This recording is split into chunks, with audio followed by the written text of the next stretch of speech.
नमस्कार बंधुओं, जय होम्योपैथी, जय हनीमैन। हमें आज के जिस विषय में बात करना है वो है इजी केस टेकिंग। आसानी से हम कैसे केस लें और बहुत कम समय में 5-7 मिनट 10 मिनट में एक मरीज़ देख लें, जिससे दो काम होगा। पहला काम ये होगा कि हम व्यावसायिक लाभ में रहेंगे।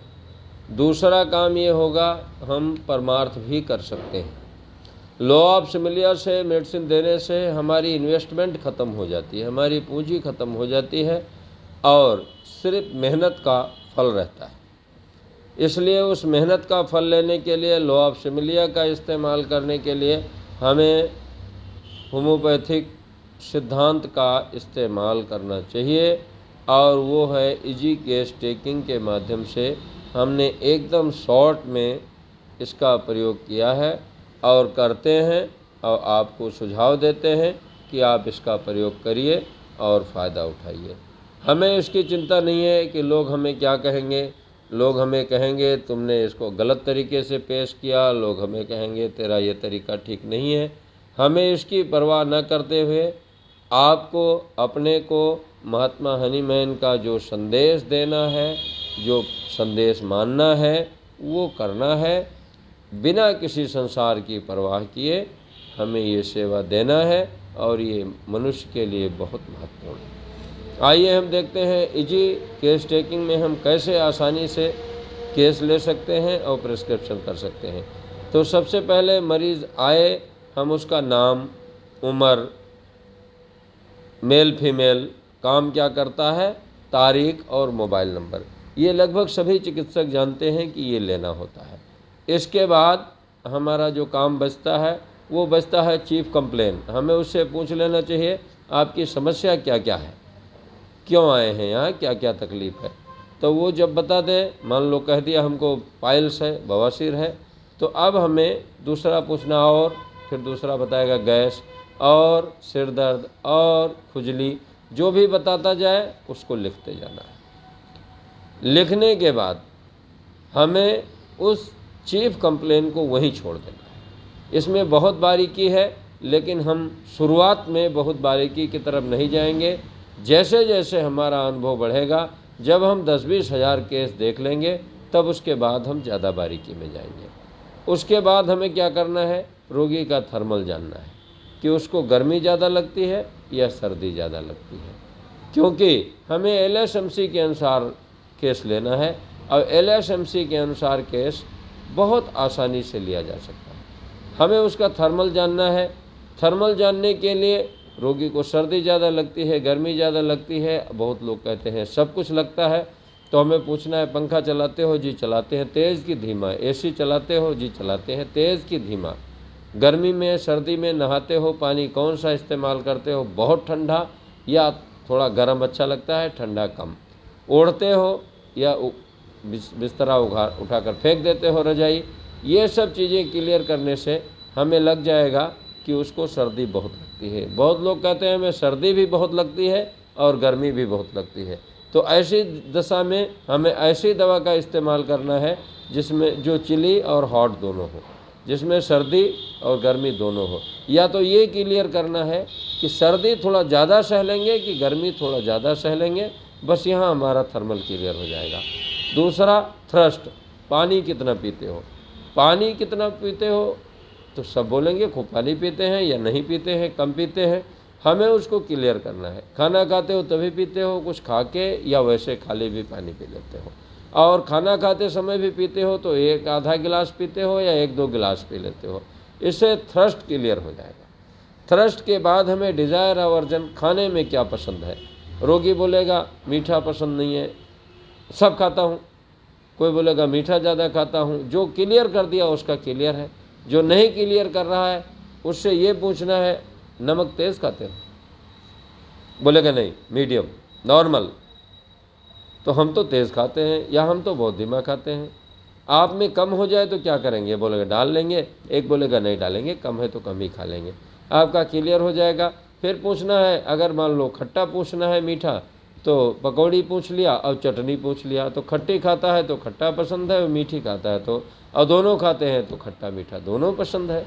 बस इस तरह से हमें उसका डिज़ायर पसंद कर लेना है। मान लो डिज़ायर कोई नहीं मिल रहा है, मांस खाते हो, कौन सा मांस, मछली का या चिकन या अंडा, तीनों चीज़ में जो मिल जाए वो ले लेना है। दूध पसंद है कि नहीं है, दूध में चीनी डालते हो कि नहीं डालते हो, ये मिल जाए तो ले लेना है। दही पसंद है कि नहीं है, दही में नमक डालते हो कि नहीं डालते हो, ये मिल जाए ले लेना है। अच्छा, जिसमें सब मिल रहा है कि पसंद है, उसमें एक ये ढूंढ लेना है कि पसंद क्या नहीं है। पानी पसंद है गर्म कि ठंडा, गर्म से कोई तकलीफ़ हो जाता है पीने पर, या ठंडे से कोई तकलीफ़ हो जाता है, ये चीज़ें क्लियर कर लेना है। इसके बाद हम थोड़ा सा आगे बढ़ेंगे। एक ही चीज़ बचा है आपका, वो बचा है स्लीप पोजीशन। किस करवट सोते हो, दाहिने तरफ, बाएं तरफ, पीठ के बल, पेट के बल। 4 तरह की स्लीप इजी में होती है, आसानी में, बाकी तो बहुत बारीकी है। तो चारों में जो मिल जाए वो ले लेना है। बहुत लोग सब तरफ सोते हैं, तो ज़्यादा रात किस तरफ बीतती है, अच्छा किस तरफ लगता है, शुरू में किस तरफ सोते हो, ज़्यादा समय किधर पड़े रहते हो, या जल्दी जल्दी बदलते रहते हो, ये चीज़ें कन्फर्म कर लेना है। दोनों साइड सोते हो, ये कन्फर्म करने के बाद अब हमको क्या मिला, थर्मल मिला, थ्रस्ट मिला, डिज़ायर आवर्जन मिला और स्लीप पोजीशन मिला। ये चारों क्लियर करने के बाद जब ये चारों क्लियर हो जाएं, तो जो दवा बनती है तब आप टोटलिटी बनाइए, पोर्ट्रेट ऑफ डिजीज़ बनाइए। जो दवा निकल कर आवे, 1 2 3 4 5 जो भी दवाएं, फिर उन दवा को अपने चीफ कंप्लेन से मैच करना है। अगर चिली पेशेंट है और लीवर कंप्लेन है, राइट स्लीप है, liver complain, right sleep, chilly patient, तो अब उनमें से जो दवा आई हैं उनमें हमें फास्फोरस देना है। राइट स्लीप, हार्ट पेशेंट और लीवर कंप्लेन, तो सर्वप्रधान लाइकोपोडियम दवा है, इसलिए लाइकोपोडियम देना है। इसी तरह से लेकेसिस है, heart patient, thirsty patient, right sleep, heart patient, thirsty patient, right sleep, तो हमें लेकेसिस देना है। इसी तरह से हमें इन चारों इंडिकेशन में चीफ कंप्लेन को ध्यान में रखते हुए, ओवर ग्रोथ है, चिली पेशेंट है, लेफ्ट स्लीप है, बैक स्लीप है, एब्डोमेन स्लीप है, राइट को छोड़कर, तो हमें गलकेरिया देना है। अब ओबेज पेशेंट है और राइट स्लीप है और चिली पेशेंट है। अब चिली पेशेंट होने के साथ साथ उसको पाइल्स की कंप्लेन है, राइट स्लीप है, चिली पेशेंट है, तो ब्लीडिंग टेंडेंसी को ध्यान में रखते हुए हमें फिर फास्फोरस देना है।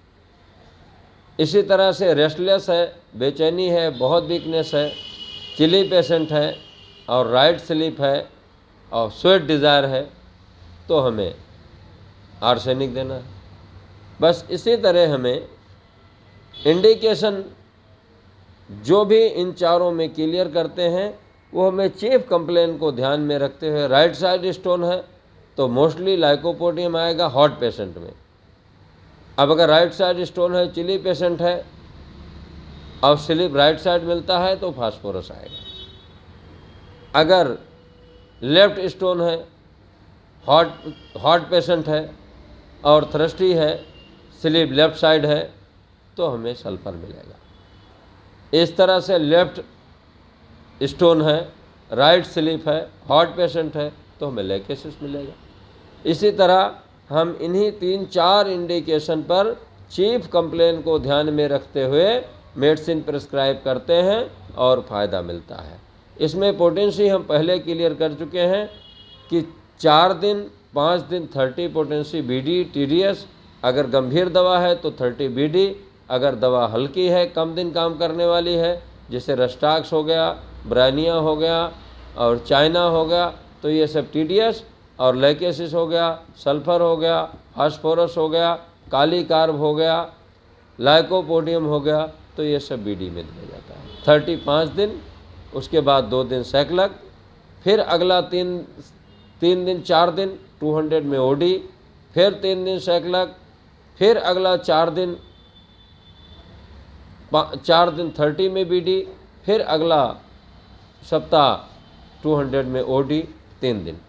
इस तरह से हमें पोटेंसी का भी 30-200 उलट पलट कर चलाना है। महीने बाद अगर केस सॉल्व नहीं होता है तो वो नियम की तरफ जाना है, अन्यथा 30-200 में ही ज़्यादा से ज़्यादा केस सॉल्व हो जाता है। इंटर करंट रेमेडी की बात की जाए तो जब केस ठीक हो जाए, फिर हो जाए, ठीक हो जाए, फिर हो जाए, बार बार इस तरह के लक्षण आए तो हमें माइज़मेटिक प्रिस्क्रिप्शन करना चाहिए, अन्यथा बिना मतलब का माइज़मेटिक प्रिस्क्रिप्शन करके मूर्खता नहीं करनी चाहिए। तो हम आसान केस टेकिंग की बात कर रहे हैं। आसान केस टेकिंग में चीफ कंप्लेन और 4 indication thermal, thrust, desire, aversion और स्लिप पोजीशन में से लेकर हम इन औषधियों का इस्तेमाल कर पाएंगे और रोगी स्वस्थ हो जाएगा। जय होम्योपैथी, जय हनीमैन। फिर मिलेंगे